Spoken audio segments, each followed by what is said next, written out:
Bueno, ¿qué tal? ¿Cómo están? Bueno, nos encontramos otra vez en el programa. Hoy vamos a trabajar sobre una cuestión que tiene que ver con el padecimiento de las neurosis obsesivas.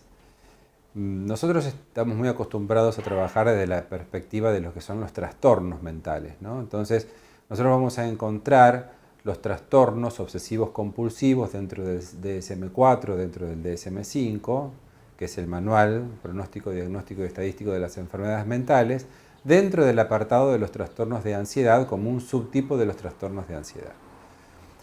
Dentro de lo que es la perspectiva médico-psiquiátrica, que es lo que está plasmado en la bibliografía, se plantea el trastorno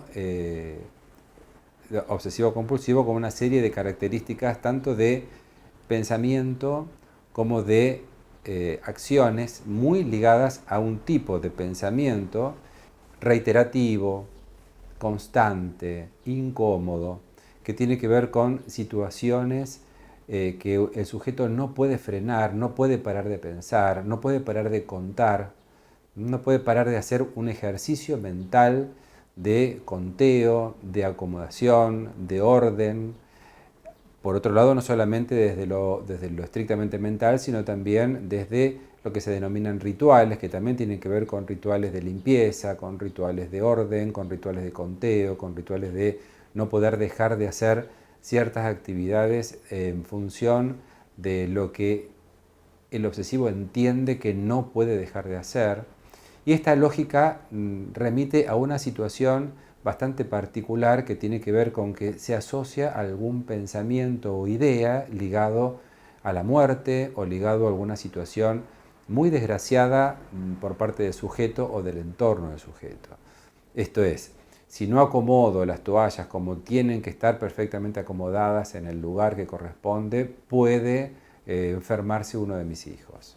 O si no cuento cada uno de los carteles rojos que se cruzan durante el trayecto en colectivo, puedo tener una enfermedad.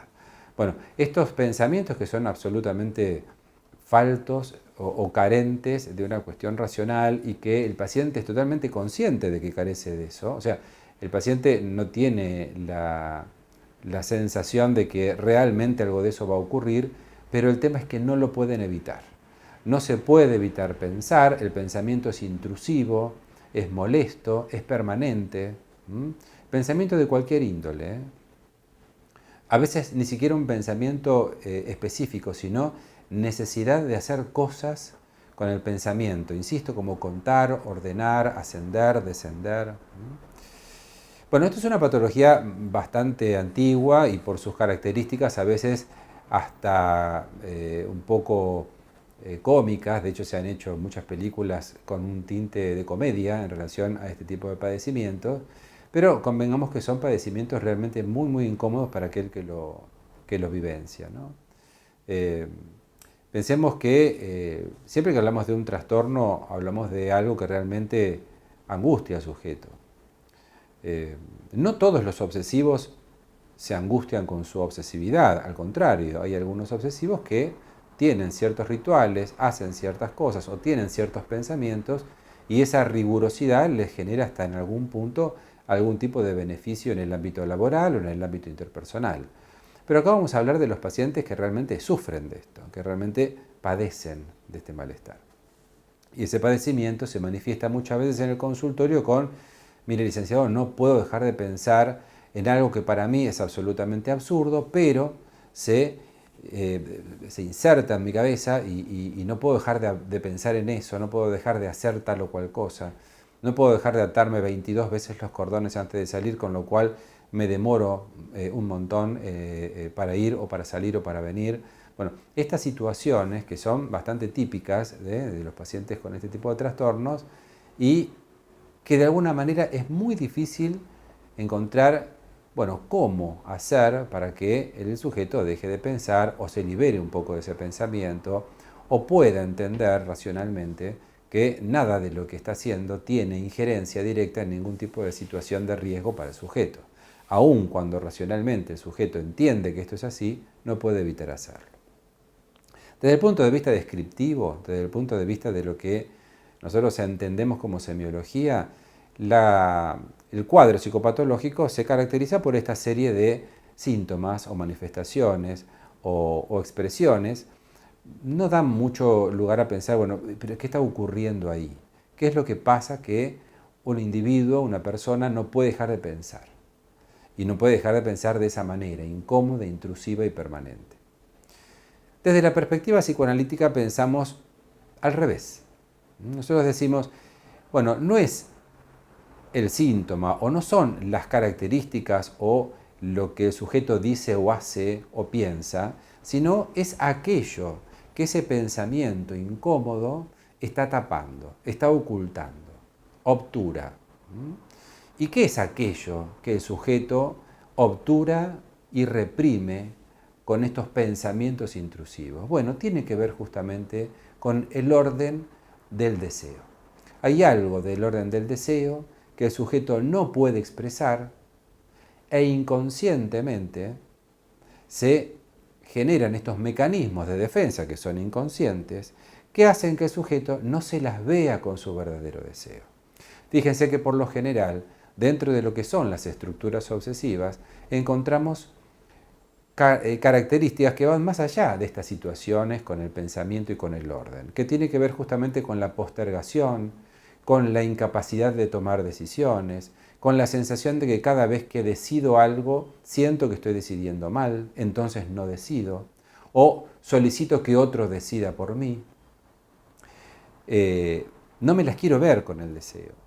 No quiero saber nada de aquello que me pueda llegar a poner en riesgo en relación a haber elegido mal o haber tomado una mala decisión.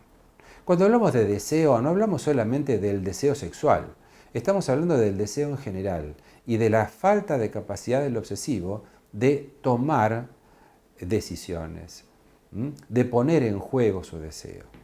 Entonces, la duda, el pensamiento, la incomodidad, de alguna manera, defensivamente e inconscientemente, es como que salvan al sujeto de vérselas con eso.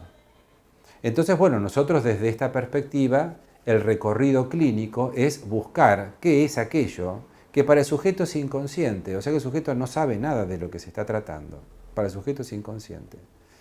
Buscar ese recorrido, encontrar cuáles son o cuál es ese deseo que no se puede expresar y darle al sujeto la posibilidad de expresarlo.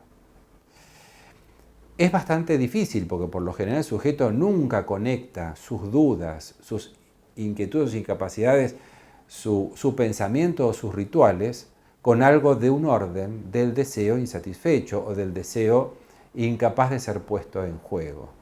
Pero ese será justamente la labor del analista, poder generar con el paciente la posibilidad de que se encuentre y trabaje en esto de encontrar qué es aquello que en realidad causa esta serie de características y manifestaciones que tan mal lo hacen pasar. Porque tengan en cuenta que por lo general en todas las neurosis pasa esto, el síntoma termina siendo mucho más doloroso y mucho más angustiante que aquello que el síntoma reprime, que aquello que el síntoma obtura.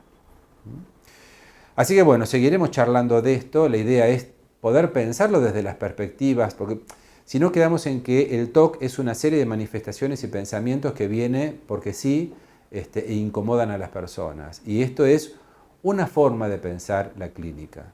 Nosotros invitamos a que la gente lo pueda pensar de otra manera, ¿no? Que justamente esto, que son las manifestaciones del sujeto, tienen que ver con algo que, bueno, está tapando o está obturando algo mucho más profundo y que no puede ponerse en juego. Y ahí es donde, desde esta otra perspectiva, tenemos mucho que hacer con los pacientes en el análisis. Les dejo un saludo a todos y nos vemos en próximas emisiones.